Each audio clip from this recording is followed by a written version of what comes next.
ഇന്നും ഒരു പുതിയ റെസിപ്പിയുമായിട്ട് ഞാൻ എത്തിയിട്ടുണ്ട്. അയാൻസ് വേൾഡിലേക്ക് എല്ലാവർക്കും സ്വാഗതം. ഇന്നത്തെ റെസിപ്പി ഏത്തപ്പഴം വെച്ചിട്ടാണ് ചെയ്യുന്നത്. തൊലി കറുത്തുപോയ ഏത്തപ്പഴം ഇനി ആരും കളയേണ്ടതില്ല. അത് വെച്ചിട്ട് ഇതുപോലുള്ള നല്ല മധുര പലഹാരങ്ങൾ ഉണ്ടാക്കി എടുക്കാവുന്നതാണ്. അത് എങ്ങനെയാണെന്ന് നമുക്കൊന്ന് നോക്കാം. അതിനു വേണ്ടിയിട്ട് എന്തൊക്കെ ആവശ്യമുണ്ടെന്ന് ആദ്യം നോക്കാം.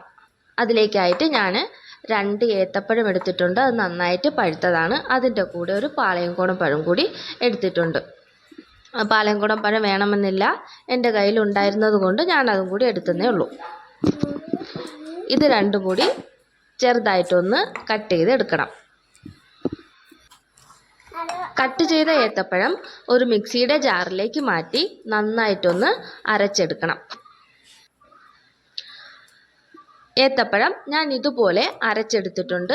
നന്നായിട്ട് ഫൈൻ പേസ്റ്റായിട്ട് അരച്ചെടുത്തിട്ടുണ്ട്. ഇതൊരു ബൗളിലേക്ക് മാറ്റാം. ബൗളിലേക്ക് മാറ്റിയ ശേഷം ഞാൻ ഇതിലേക്ക് ചേർക്കുന്നത് ഗോതമ്പ് മാവാണ്. അതുപോലെ പഴം അരച്ചെടുക്കുന്ന സമയത്ത് ഒരു തുള്ളി പോലും വെള്ളം ചേർക്കേണ്ട ആവശ്യമില്ല. വെള്ളമൊന്നും ചേർക്കാതെ പഴം മാത്രം അരച്ചെടുത്താൽ മതി. ഗോതമ്പ് പൊടിയും കൂടി ചേർത്ത് നന്നായിട്ടൊന്ന് ഇളക്കി യോജിപ്പിച്ചെടുക്കണം. മധുരം ബാലൻസ് ചെയ്യാൻ വേണ്ടിയിട്ട് ഒരു നുള്ള് ഉപ്പ് കൂടി ഇതിലേക്ക് ചേർക്കാം. ഉപ്പും കൂടി ചേർത്ത് നന്നായിട്ട് മിക്സ് ചെയ്ത് നമ്മൾ ഗോതമ്പ് മാവ് ഈ ചപ്പാത്തിക്കൊക്കെ പരത്തിയെടുക്കുന്ന അതേ പരുവത്തിൽ ഒന്ന് റെഡിയാക്കി എടുക്കണം. ഇനി ഇതിലേക്ക് വേണ്ടത് 1 കപ്പ് തേങ്ങയും അതിനാവശ്യമായിട്ട് പഞ്ചസാരയും കൂടിയാണ്. പഞ്ചസാര ചേർക്കുമ്പോൾ ശ്രദ്ധിക്കണം, നിങ്ങൾക്ക് മധുരത്തിന് ആവശ്യമുള്ള പഞ്ചസാര ചേർക്കാം. അതുകൊണ്ട് ഞാനൊരളവ് പറയുന്നില്ല. ഇത് ഫില്ലിങ്ങിന് വേണ്ടിയാണ് യൂസ് ചെയ്യുന്നത്. ഇനി അടുത്തതായിട്ട് ചെയ്യേണ്ടത്, നേരത്തെ കുഴച്ച് വെച്ചിരിക്കുന്ന മാവ് ചെറുതായിട്ടൊന്ന് പരത്തി എടുത്ത ശേഷം അതിൻ്റെ ഉള്ളിലേക്ക് ഈ ഫില്ലിങ്ങും കൂടി വെച്ച് ബോളുകളാക്കി എടുക്കണം. അങ്ങനെ കുഴച്ച് വെച്ചിട്ടുള്ള എല്ലാ മാവും ചെയ്തെടുക്കാം. ഇതുപോലെ ബോൾസുകളാക്കി എടുക്കുന്ന സമയത്ത് കയ്യിൽ കുറച്ച് എണ്ണ കൂടി തടവുകയാണെങ്കിൽ കയ്യിൽ മാവ് ഒട്ടും തന്നെ ഒട്ടിപ്പിടിക്കാതെ എല്ലാം റെഡിയാക്കി എടുക്കാവുന്നതാണ്.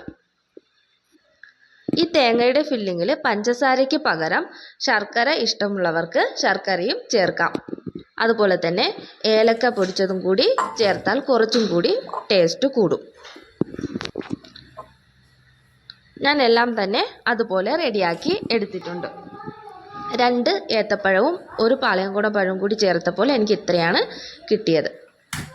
ഇനി അടുത്തതായിട്ട് ഒരു കടായി അടുപ്പത്ത് വെക്കണം.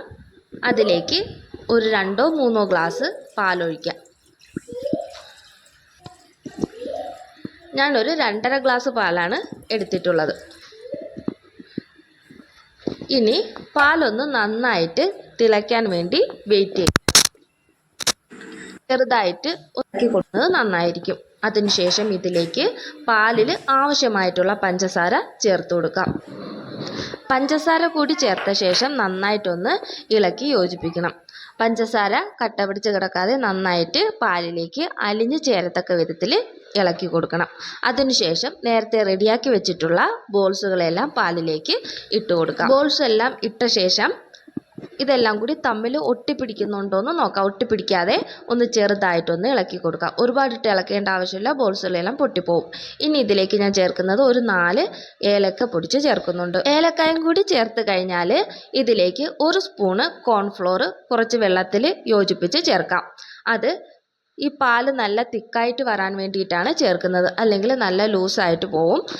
അങ്ങനെ വരാതിരിക്കാൻ വേണ്ടിയിട്ടാണ്, നല്ല തിക്കായിട്ട് കിട്ടാൻ വേണ്ടിയിട്ടാണ് ചേർക്കുന്നത്. കോൺഫ്ലോർ ഇല്ല എങ്കിൽ 1 സ്പൂണോ അല്ലെങ്കിൽ 2 സ്പൂണോ അരിപ്പൊടി ചേർത്താലും മതി. അരിപ്പൊടി ഇതുപോലെ വെള്ളത്തിൽ കലക്കി ചേർത്താലും മതിയാവും. കോൺഫ്ലോറും കൂടി ചേർത്ത് കഴിഞ്ഞാൽ പിന്നെ ഒരുപാട് നേരിട്ട് തിളപ്പിക്കേണ്ട ആവശ്യമില്ല, പെട്ടെന്ന് തന്നെ റെഡി ആയിക്കോളും. അങ്ങനെ ഇന്നത്തെ വിഭവം ഇവിടെ റെഡി ആയിട്ടുണ്ട്. ഇനി അത് സെർവിങ് ബൗളിലേക്ക് മാറ്റാവുന്നതാണ്. ഇന്നത്തെ റെസിപ്പി ഇഷ്ടമായാൽ വീഡിയോ ലൈക്ക് ചെയ്യാൻ മറക്കരുത്. അതുപോലെ തന്നെ എൻ്റെ ചാനൽ സബ്സ്ക്രൈബ് ചെയ്യാതെയാണ് കൂട്ടുകാർ കാണുന്നതെങ്കിൽ എൻ്റെ ചാനലൊന്ന് സബ്സ്ക്രൈബ് ചെയ്യണം. അതോടൊപ്പം അടുത്തുള്ള ബെൽ ബട്ടൺ കൂടി ഒന്ന് പ്രസ് ചെയ്തേക്കണേ. നല്ല ടേസ്റ്റാണ്, എല്ലാവരും ഒന്ന് ട്രൈ ചെയ്ത് നോക്കണം. കുട്ടികൾക്കൊക്കെ ഒരുപാട് ഇഷ്ടപ്പെടും. തൊലി കറുത്ത് കളയാൻ വെച്ചിരിക്കുന്ന പഴമൊക്കെ നമുക്ക് ഇതുപോലെ ചെയ്തെടുത്താൽ പഴം പാഴിപ്പോകത്തുമില്ല. അതുപോലെ തന്നെ നല്ലൊരു റെസിപ്പി റെഡിയാക്കുകയും ചെയ്യാം. ഇന്നത്തെ വീഡിയോ ഇത്രയേ ഉള്ളൂ. എല്ലാവർക്കും